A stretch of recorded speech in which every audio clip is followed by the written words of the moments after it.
So your sister Jethro has got herself a steady fella now. He says he is going to ask for her hand someday. I hope he will take the rest of her, too. Ha ha. Give my love to all and be a good boy. I am going out now to mail this letter and get some more feathers for my hat. Ha ha. As ever, your loving mother. Gee, sure nice to hear from Ma. Nice letter, nice hearing. Jethro, you and me's got to go right out and find a school and get you to going. Granny, you pack up a nice lunch for Jethro to tote along.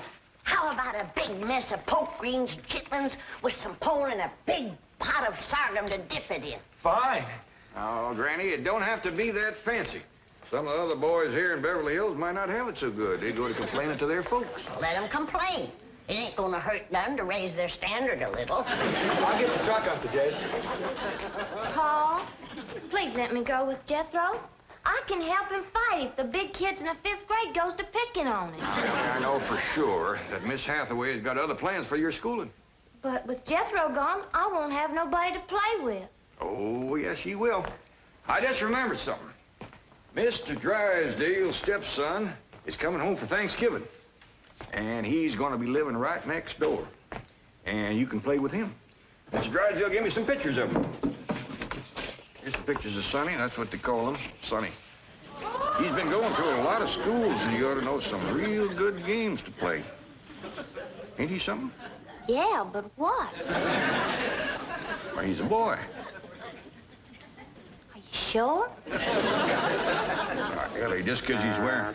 Well, there's Jethro. Now, you keep thinking about how much fun you're going to be having with him right next door. You know, he does kind of favor that movie actor, Rudolph Valentino. Here's Jethro's lunch.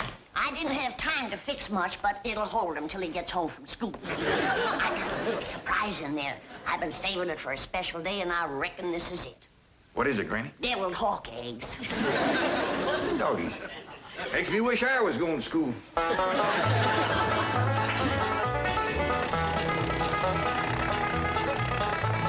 School, all right. Millicent, Schuyler, and Potts. I reckon them 3 is the teachers. 3 teachers. Must be awful big school. I'll say. Well, let's go in there and get you started.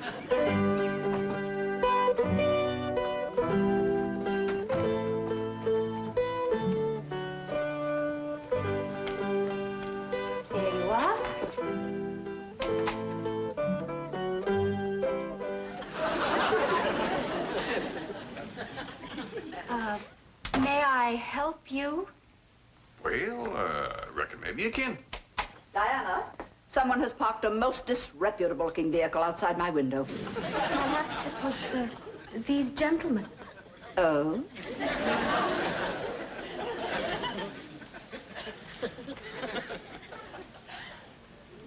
Yes? What is it you wish? Well, I'd like to get my nephew started into school. Here? Yeah, here's all right if you got room for a desk and his lunch basket. My dear man, this is a most exclusive private school. The tuition is quite expensive. Well beyond your means, I'm sure. Does that mean it costs a lot of money? That is precisely what it means. Well, I can pay you if it ain't over 25 million.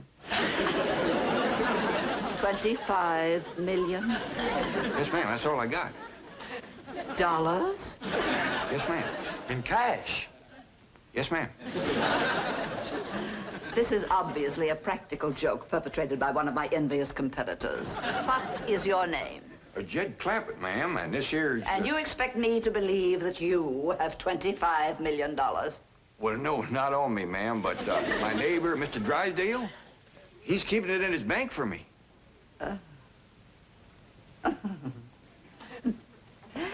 Get me Melbourne Drysdale at the Commerce Bank. You see, it just so happens that Mr. Drysdale holds the mortgage on this school, so we are very well acquainted. Hello.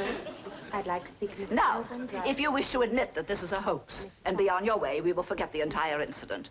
Otherwise, you may be liable to some sort of action for invasion of private property and impersonating a millionaire.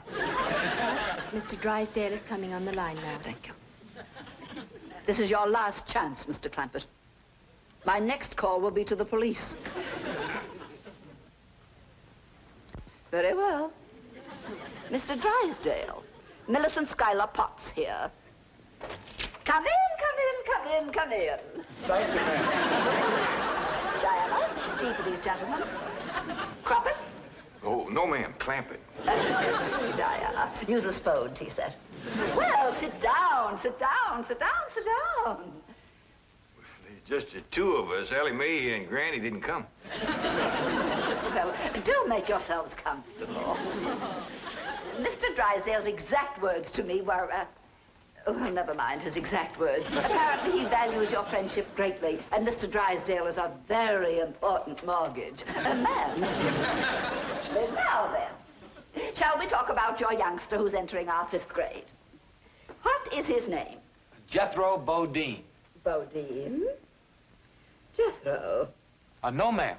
Jethro Bodine. We always put the last name first. Now, male, of course. Yes, ma'am. Just got a letter this morning. Date of birth? December the 4th. Year? No, ma'am. Back home. We only been here a few weeks. Perhaps you should answer the questions for our vital statistics. Now, we need to know the complete birth date, which in turn gives us the exact age. Now, we have December 4th, and judging from the fact that your nephew is entering the 5th grade, I would surmise that the year is, 51 or 52. Am I correct? Oh, Jethro ain't near that old. And in the 5th grade? Why, that's wonderful.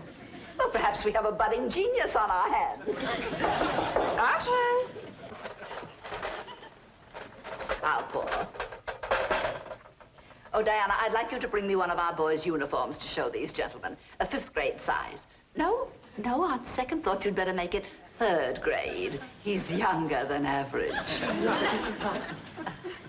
We require that all of our students wear identical uniforms. It makes for less friction that way. Otherwise, the boys of millionaires are apt to be taunted by the really rich. I bet you Jethro will look right good in a uniform. He can't wait to be a soldier. Yes, many a young lad is like that. However, our uniforms do not reflect any militaristic design. No, rather, we strive for something gay, attractive, and smart. Ah, there you are. Charming, isn't it? Now, you take this home and have Jethro wear it when he comes to school in the morning.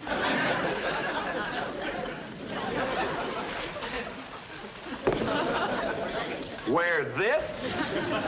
Afraid Granny will have to make considerable changes in this before it'll fit Jethro. So tiny? Yes, ma'am. And in the 5th grade? Why, the boy must be a genius.